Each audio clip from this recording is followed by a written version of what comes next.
मध्ययुगीन राजाओं की इस कड़ी में आज मैं टीपू सुल्तान पर कुछ रोशनी डालना चाहूँगा।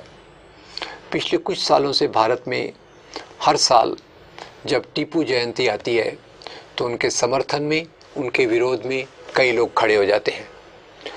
जो लोग उनका विरोध करते हैं वो कहते हैं कि टीपू सुल्तान ने बहुत सारे ब्राह्मणों का कत्लेआम किया, उनका धर्मांतरण करना चाहता था। और जो लोग उसका समर्थन करते हैं वो ये कहते हैं कि टीपू सुल्तान एकमात्र राजा था जो लड़ाई में अंग्रेज़ों के खिलाफ़ लड़ते हुए मारा गया। वो ये भी बताते हैं कि टीपू सुल्तान ने ईस्ट इंडिया कंपनी की हुकूमत का ख़तरा देखकर निज़ाम को, मराठा राजाओं को कहा कि हम आपसी मुद्दे अपने में निपट लेंगे, पर अंग्रेज़ों के ख़िलाफ़ हमको एक एकता की ज़रूरत है, उनको अपने क्षेत्र से दूर रखने की ज़रूरत है। वैसे तो बाकी बातों के अलावा टीपू ने कई मिसाइल्स डेवलप की वगैरह वगैरह, पर उसके ख़िलाफ़ जो प्रोपेगेंडा है कि वो हिंदुओं का विरोधी था, उसने ब्राह्मण धर्मांतरण कराए वगैरह वगैरह, इस बात में कोई सच्चाई नहीं है। आपको बता दूं, ऐसे पत्र उपलब्ध हैं जिसमें टीपू सुल्तान कांची कामकोटि पीठम के शंकराचार्य को आदरपूर्ण उनका आशीर्वाद प्राप्त करने के लिए लिखता है, और साथ में जब उनका संबोधन करता है तो शंकराचार्य को वो जगत गुरु के रूप में संबोधित करता है। इसी पीठ को टीपू सुल्तान ने बहुत बड़े दान भी दिए। जहाँ इस पीठ को दान दिए वहीं एक और घटना टीपू सुल्तान के बारे में बड़ी महत्वपूर्ण है। एक बार मराठा सेनाएं टीपू सुल्तान पर आक्रमण करने श्रीरंगपट्टनम आई। ये आक्रमण में वो टीपू सुल्तान को हरा नहीं पाई तो वापस आ रही थी, गुस्से में थी, तो आते आते उन्होंने श्रीरंगपट्टनम का हिंदू मंदिर तोड़ दिया।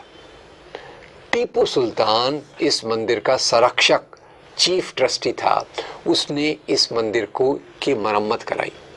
फिर एक ये बात हो गई जहाँ उनकी नीति थी सभी धर्मों को लेकर साथ में लेकर चलने की। दूसरी ये बात भी है कि जो कहा जाता है कि उसने ब्राह्मणों का कत्लेआम कराया, वो एक बहुत गलत बात है, वो एक झूठा प्रोपेगेंडा है। टीपू सुल्तान का जो सबसे बड़ा सलाहकार था उसका नाम था पूर्णैया, जो एक ब्राह्मण था। अब आप खुद ही सोचिए, अगर उनका मुख्य सलाहकार एक ब्राह्मण है तो क्या ब्राह्मणों का कत्लेआम करवाएंगे? गलत, ये बात बिल्कुल गलत है। और इसके पीछे का मैं कारण बताना चाहता हूँ कि ब्रिटिश लोगों ने जो सबसे खिलाफ प्रोपेगेंडा किया वो टीपू सुल्तान का किया। क्यों? क्योंकि टीपू सुल्तान ने ब्रिटिश अथॉरिटीज़, ब्रिटिश शासक ईस्ट इंडिया कंपनी से किसी प्रकार का कोई समझौता करने से इनकार कर दिया। इसलिए सबसे जो बड़ा प्रोपेगेंडा हुआ वो टीपू सुल्तान के खिलाफ हुआ। इसमें कोई धर्म का मामला नहीं है। वो एक आज भी मैसूर के आसपास लोकगीतों में टीपू सुल्तान को याद करते हैं। जैसे महाराष्ट्र में शिवाजी लोकप्रिय है, वैसे मैसूर के क्षेत्र में टीपू सुल्तान भी एक बहुत लोकप्रिय राजा हैं और जनता के बीच में उनके कई गीत गाए जाते हैं। सांप्रदायिक ताकतें जानबूझकर उनको बदनाम करने के लिए इस प्रकार की बातें कहती हैं।